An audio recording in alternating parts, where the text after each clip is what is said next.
All right, morning, morning. Welcome, everybody. Despite some gremlins that seem to be circulating in the ether this morning, we're on the road. Well, we're on the air. We're in the cloud. We're on the. I know we're trying. We'll see what we can do. Maybe what we can't do. I know some of us will join, some of us won't. But I think that was something along the lines of the topic, wasn't it? I can, I can't, I will, I won't, I shall, I shan't. I'll try. Won't try. I don't know. But anyway, I think who was it? It was Ed who kicked this topic off. I think there she comes. The boss is back. So Ed, yeah, let's kick the ball through the cloud across to you on the other side of the ocean and see if it lands in Cornwall or somewhere else. You never know with technology. It might just wind up in New York. I don't know. I think Taviso is a great fan of movies. And this morning just reminded me of the movie A Bug's Life. In the opening scene, a leaf comes down and it falls across this line of ants, and they go into complete panic because they've lost the connection. And I noticed when Lee disappeared, we went into total panic because we had no idea what we were going to talk about. And then the soldier ants come and help the little ants get back on track and leaves back. So, but yeah, I think what we're talking about today was, I mentioned a personal trainer friend of mine who says that very often her clients will say, I'll try, I'll hope to, rather than I will. And I think when you say you will, you're committing. And when you say I'll try, you're leaving that door open to disappear out.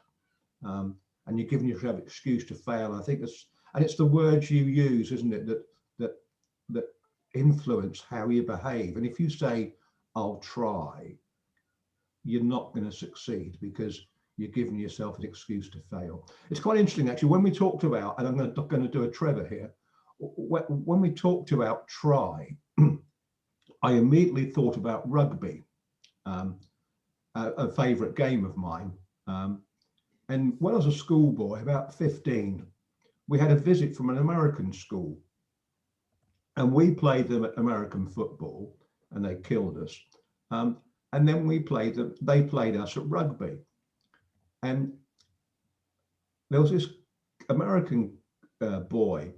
He intercepted a pass deep in our own half, well deep in our own half. And he intercepted this pass, and he ran like crazy down the pitch. And he was a fast guy, and no one could touch him. And he ran almost the whole length of the pitch. And when he got across the try line, he held the ball aloft in his hand and he was doing a little dance, and he stepped over the dead ball line. So no try. And I think that's a very good example. You've got to know the rules, if there are rules in what you're doing. You've got to know when you've succeeded. And you've got to make that final play. Had he touched that ball down, it would have been an exceptional try. But because he danced over the dead ball line, it was a bit of stupidity. And he couldn't believe that he hadn't scored, because, of course, in American football, he would have scored. So that's a sort of slight take on the try. You've got to know when you've succeeded and how to succeed. But when I want to do something and it's really important to me, I close that door. So I give myself no excuse to fail. So if I'm going to do a big event, I tell everyone I'm going to do it. I tell everyone I'm going to finish. So if I don't finish, I look a complete idiot. Well, in my eyes, I would. Maybe in their eyes, I wouldn't. But yeah, so, and then when I wanted to succeed at being a chartered accountant, I burnt my bridges. I had to succeed. I'd moved to London. I had no other option. When I decided to create trail running, man, I burnt my bridges and there was no going back, because I knew it was easy to slide back. If you leave that door even partly open, you go back. So whenever I want to make a big change, I lock all the other doors, and the only door I leave open is success. So I don't try anything. I say I will do it, and it happens. That's my thoughts. Great, thanks, Ed. And I think I've just worked out what our problem here is in Wisdom's chats. We've got no rules, so you then know when we've crossed the finish line. So yeah, there you go. So we've unraveled one mystery this morning. So we have to try and see if we can unravel a few more. But Ed, your little story about the visiting Americans reminded me of an incident that I was part of a few years ago, 1995. That was an auspicious year for rugby in this country. But I wasn't actually in this country at the time of that particular match. The big final between New Zealand and, I think it was the big final, between New Zealand and South Africa. I was actually in Zimbabwe at the time. And I was visiting some people there. On the weekend, I got invited to come and watch the match at their place because I was up there on work. And they had an American evangelistic basketball team that were visiting as well. And these guys, I forget their names, but they go around the world and they use their basketball to engage with people and on their evangelistic sort of programs and so on. And these guys also came to watch the rugby. And the Zimbabweans or South Africans were furiously engaged in this game, really, getting excited and all the rest of it, and all the Americans fell asleep. And then we couldn't believe it. I mean, there we are. These guys are sitting there on these chairs with us there, and they're nodding off during this incredibly exciting match. But anyway, there you go. So you never know where these things take us. Right. So Lee, you bounced in and bounced out. I'm sure you weren't playing rugby, but something was going on there.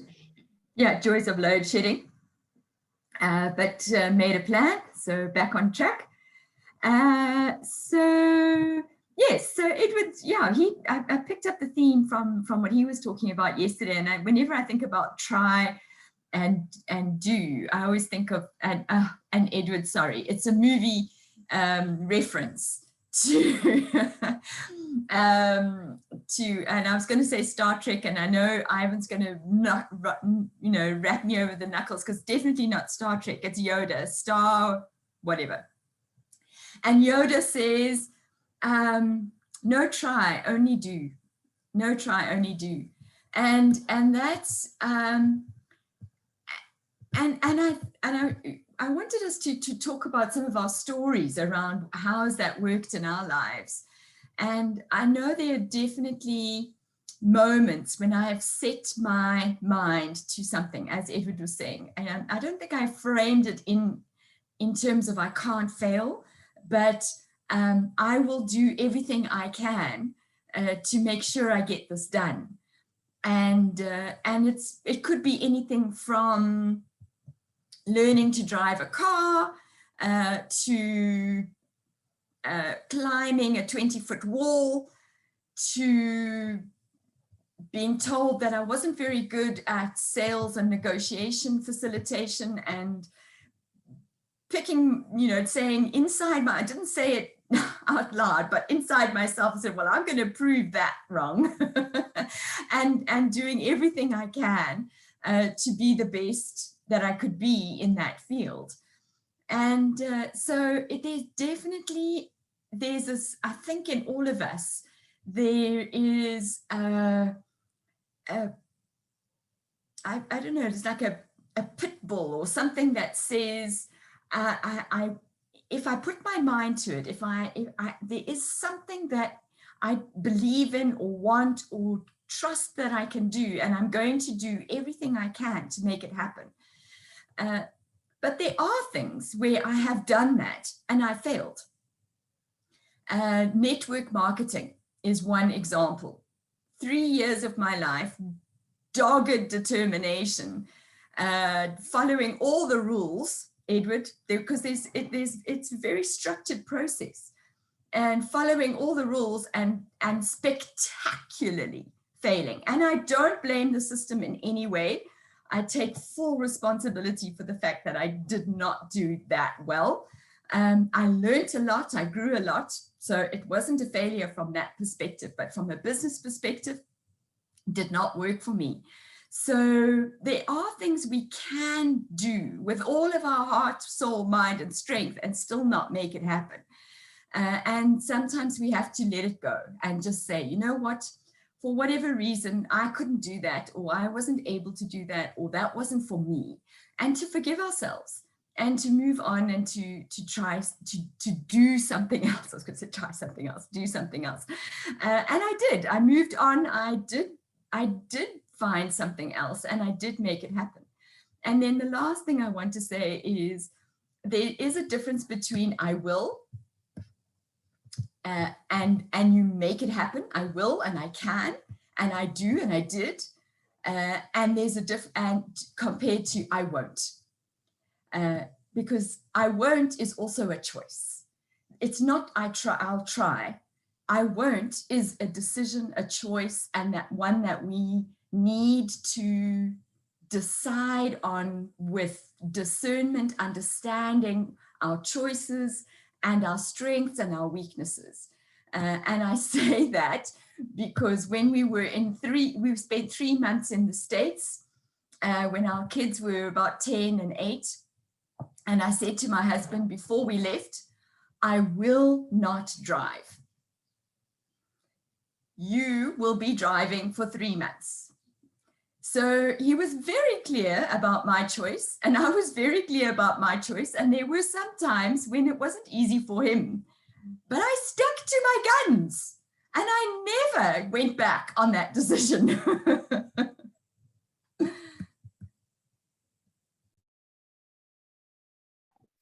And your decision was just to stop driving there. You caught me completely off guard, Lee. You must tell me when you're going to make a decision like that. Okay, so I will go across to Thabisa next. All right, I think that on a fundamental level, we are awareness, experiencing reality, with our senses, I think that we don't know what consciousness is. We still don't understand where it is or where it's located. We are not our thoughts though, but they do define our map of experience and reality,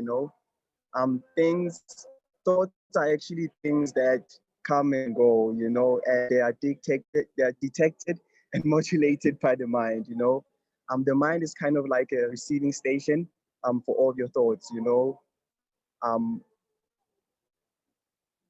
we construct reality based on the thoughts that we accept consciously or subconsciously, So whether you think that you can or you can't, you are absolutely right, I think that when it comes to thoughts are everything, and hence things like vision boards work, because they actually program the subconscious mind into getting what you want, So saying the right things about yourself,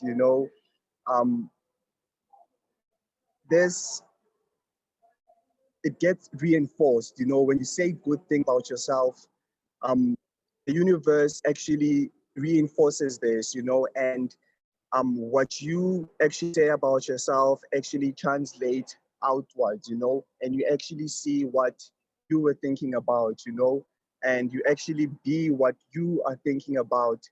Conversely, if you see bad things and if you think bad things, the world actually responds in kind, I believe that I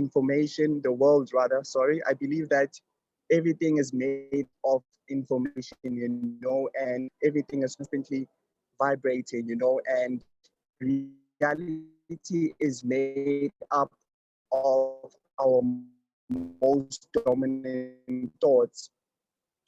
So I am successful, you actually vibrate and you attract that thing that's on that wavelength, and it actually manifests into the world, So you have to know how to control your thoughts and actually don't say things that make you weak.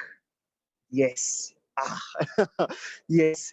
Don't say things that make you weak. I think that was the thing that I was, thinking about. Don't say things that make you weak. Always say good things about yourself, like I am successful, I am rich, I am abundant, I am whatever, positive, just do things and say things that actually program your subconscious mind to actually attract what you desire the most. So it is very important to look at your thoughts, because thoughts are just thoughts, and you have to know which thoughts to actually accept, because they dictate what you see in reality. Um, so yes, I think that's just my contribution for today. Thank you, Ivan. Thanks, Tabisa. Yeah, so I want a pair of spectacles like yours, Tabisa. I won't be able to look at my thoughts. I can't see my thoughts at all. But obviously you've worked out a plan there. So well done on that one. So Jasper, can you look at your thoughts, or can't you?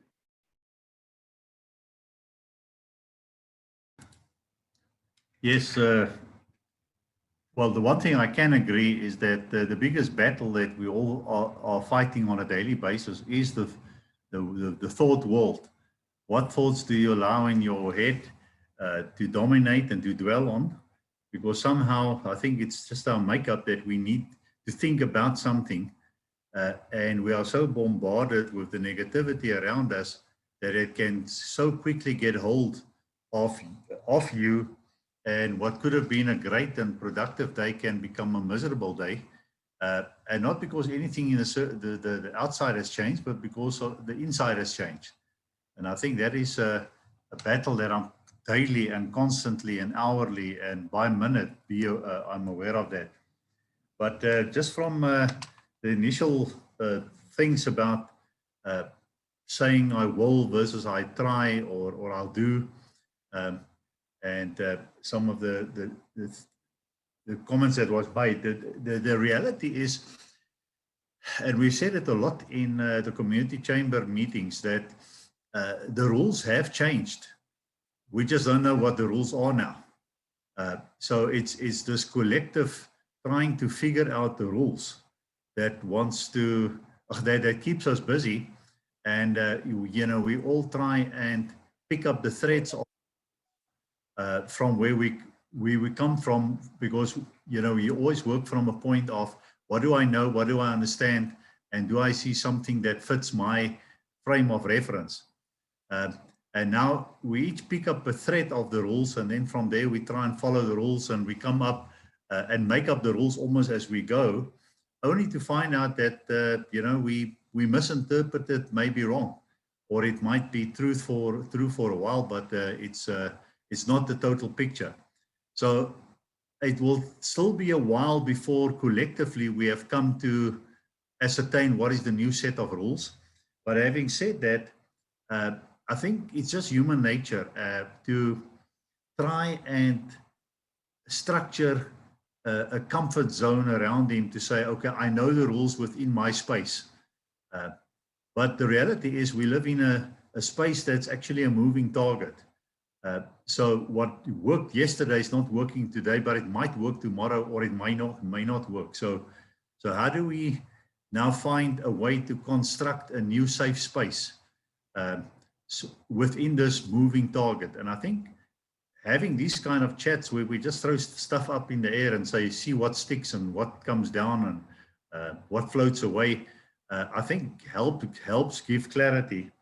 But I think I want to maybe say, rather than saying that it's a thing between I'll try versus I will, it's also a thing of let's look for ways to make it work versus look for an excuse to don't make it work.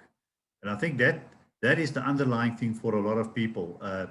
They've already decided the easiest way is to walk away from this, because then I don't have to put in work and effort and to make it work. And I think where people with our experience over many years get good at, we can sit in a meeting and quickly decide there's something in it.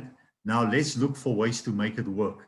And then once you've decided to let's look for ways to make it work, plan the first set of actions may not be the thing to do, but then you try the next set of actions You know, if I just look at the journey with the Community Chamber of Commerce, we're now in the 4th year, but we're still looking for ways to make it work.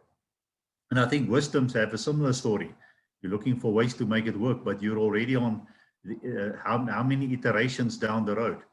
So yeah, so I think the big thing is fight that battle of the thought world, and you are in control. And I think Tabiso gave us the key there. Is the thought empowering me? If so, great. It's a great thought. Dwell on it. If it's a belittling thought or taking energy away from me, don't accept it. It's not your thought. It's trying to impose itself on you, and just walk away from it. Thanks, Jasper. So, Trevor, are you trying to impose yourself on your, well, I don't know. Do you think? Oh, well, I'll try. Yeah, oh, so now I've forgotten what I wanted to say. What was the topic again? You're right. I think I want to correct or just add to what Ed had to say. Listen, Ed, a tiger never changes its spots, so you'll never change. Right, and then I made a couple of notes here. Oh, yeah, that guy, you know, Nitschke's love child there that's at McDonald's in Sandton City. I mean, he blows me away every time. He was talking about vision boards, and he reminded me of, man, I can't remember the guy's name. He was in the financial services game. And at one of our networking meetings, 25, 30 years ago, I had just returned from trips with my family to America and Europe, and had been doing all of these things.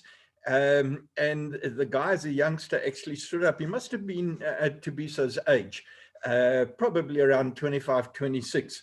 And he turned around and said, "But how do you do all these things?" And I said, "No, well, it's simple. You put it onto a vision board, man. I put all this stuff onto a vision board." And that happened to be in the early 90s. And I had just come out of my early upbringing, which was basically living on the beach with no plan at all. And I then got married. And when I got married, things had to change. So I had to start planning the future. And we came up to Joburg. Those were sort of stepping stones of projects that I was 100% committed to. And I'll get back to the topic of I'll try. But when we got up here, we were basically newly married couple, or new kids just had arrived. And we turned around and said, okay, now it's time to start traveling the world. And I stuck up a little map of the world with my wife and I, and we sat down and said, okay, where do we want to go? First pin was in Disney World Orlando. And then the next pin was around Europe. So it was London. We wanted Paris. We wanted to be in the Swiss Alps. And we stuck pins all over the place. And within the next 3 years, we had visited all of those. Why? Because we had stuck them into a vision board. And this guy, he was so blown away. And it was a couple of years later, and he said, "Man, I want to see your vision board." So I said, "Well, come over. It's still up there because we might go and visit all these places again." And he came over to have a look, and he turned around and he looked at the board. I mean, it was just a simple map with a couple of pins in on a notice board in my other office, which my granddaughter has now taken over. And he said, "Is that all it is?" So he had a bigger vision. He had a bigger vision of the vision board and expectation. And you know, what the hell was the guy expecting? And I was so sorry for him, because he left not actually believing in the vision board, but meanwhile, my entire family had used this vision board to go overseas. And so it's just, these things are all relative for what people expect. And I don't know what he wanted, neon lights and all sorts of things. Okay, so I talked about that. But look, this thing of I'll try, you know, I've never been one to actually get started on something without ever thinking that I would finish it. So I've never had this "I'll try" in my lexicon. What is lexicon, Ed? But I was thinking, because it always pushes my buttons and I've got to push back. What I have had is, I'll give it a go. And I think that statement is very different to I'll try. Because from my perspective, I think people have got to become adventurous. That even if they think they are not, they're not designed to run a comrades or paddle a doozy or get into the surf, give it a go, man. You never know what will happen. And for me, that is the stepping stone approach. And that's what we discuss currently at Wisdoms. Everything that we have done, and it goes back to the chamber that Jasper talked about. Stepping stones, stepping stones, stepping stones. Every step you take is a learning experience. I think Lee brought that up. She turned around and said, hey, I went into this particular venture. It didn't work for me. But the learning curves that must have come out of 3 years of in that are huge stepping stones to, you know what it is? It's this peak and valley effect of life, that once you gain experience, or if you consult Nietzsche's love child there at McDonald's, he will tell you that life in the future is all going to be about peaks and valleys. And that if you go with this concept, I'll give it a try, man, that'll be at the first blooming valley that you hit. Which is the deepest, darkest depression, and you'll ask yourself, why the hell did I even start this thing? But Nietzsche's love child will tell you there are many peaks and valleys. As you're climbing up the highest mountain, to climb to the peak of Everest, you actually have to disappear down into valleys that you never ever see the top. And there's about 12 days of these valleys before you actually get to the base camp to climb to the top of Everest. And that's what I think our philosopher, Thabiso there, Thabiso McDonald, what's your name again? Little Crocodile. And people have got to find out why he's called Little Crocodile. It's give it a go. So Ed, I'd love you to bounce back on, is give it a go the same as the problem that you're turning around? I think you're absolutely right. If anyone goes into a project, say, I'll give it a try, and that's actually a door open for an out. And I think you're 100% spot on. But I'd love your comment on give it a go. Actually, give it a go, Ed. Just before Trevor mentioned my name, I was going to cut in and say something, because he reminded me with his give it a go. I think he's dead right. There's a big difference between give it a go and I'll try. And I remember when I was in Boston, at school, I was useless at cricket. I was no good at sort of eye-hand coordination. I just, used to miss the ball all the time. I'd drop catches. They used to stick me at deep fine leg because there was no way the ball was coming down there, so I couldn't do any damage. And when I was in Boston, the guys had always said, there's a softball game on tonight. Why don't you come in? We said, we've got a spare place, you can play. And I thought, do you know what? I'll give it a try. Or I'll give it a go, I should say. I'll give it a go. And I'll give it my best. And I went down there. And do you know what? I was good at softball. I think because you catch with your left hand with a whopping great glove, it's a bit difficult to miss the ball with a glove that size.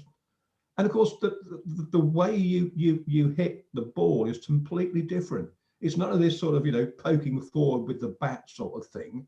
It's whacking it one. And I was really good at it.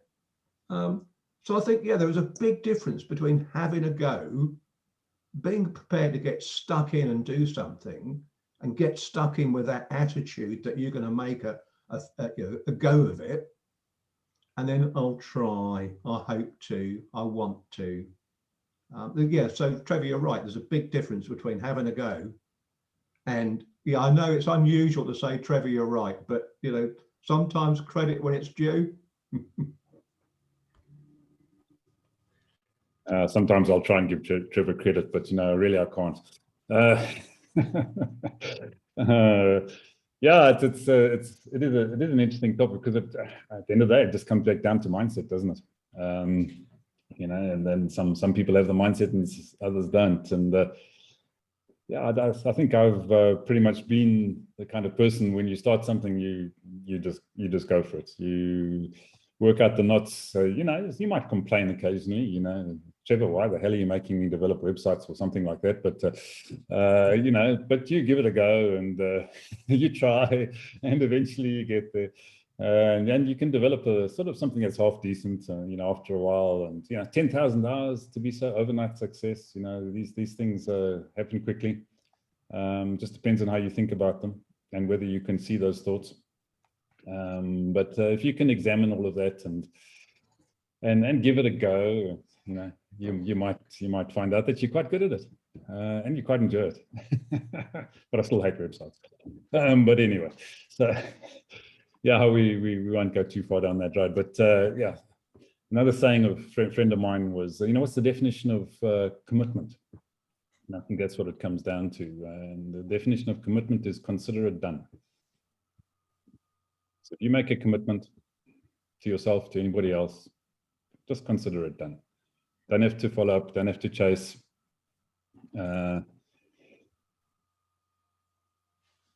Yeah, it depends how much gelatine you put in it, but you know, Trevor's got an answer to that one, I think. But yeah, because I also picked up on when you said it's mindset, and immediately I said, it's attitude. So what's the difference between attitude and mindset? Well, it depends whether you have the kind of attitude that allows you to change your mindset. But you know, some people don't, some people do. You know, some people try, some people don't. So yeah, can you change? Well, can you change it? Let's get Lee to answer that. What's the difference between attitude and mindset now? Okay, so Lee, can you catch? Hospital pass. I'll give it a try. Give it a go, Lee. I think mindset is a word that we've kind of been handed down from various people. I'm not quite sure what it means, actually. I think it's worth exploring.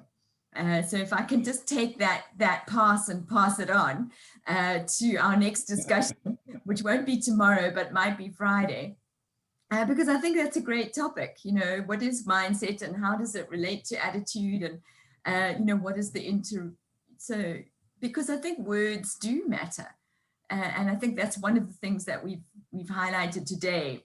Trevor used this big word lexicon. Did you know that he had that vocabulary? And Edward is right. There is an attitude difference between I'll try and I will, or as Ivan said, consider it done. The reason why I'm saying that let's talk about it on Friday is that our topic for tomorrow is set. And because we, again, are working on Tuesdays are personal mastery, and Thursdays are business fundamentals. So the topic for tomorrow is, what is your philosophy of business? So, oh my goodness, because I heard the topic for tomorrow is sex. I did as well. I was absolutely confused. I was very excited. It's one of the oldest businesses in the world. So what is your mindset, Trevor? So listen, I'll give it a go. So what is the real topic tomorrow? What is your philosophy of business? So it's a nice broad topic, but it's really what is your thinking around the purpose? What is business about? What is how do you come to business? Your philosophy around business. So okay, well, wherever you want to take that, let's start with that tomorrow. Thank goodness we've got a philosopher on this forum. Otherwise, it could be a very short conversation. Because Trevor was just say 1, 2, 3, and then we're done. You know, so it wouldn't take very long at all. So, all right. So get your mindset right for tomorrow, and bring your philosophical thoughts on the topic of business. And then we're going to talk neuroplasticity on Friday. So I think that was what you said, Lee, wasn't it? Something like that. Anyway, go and make some business happen. But join us. Sure. 22 minutes. We're back on air in the UK. And then a bit later today again, 3 o'clock our time, we're back in the USA. So join us, same link, different places, and maybe we'll see you then. Cheers now.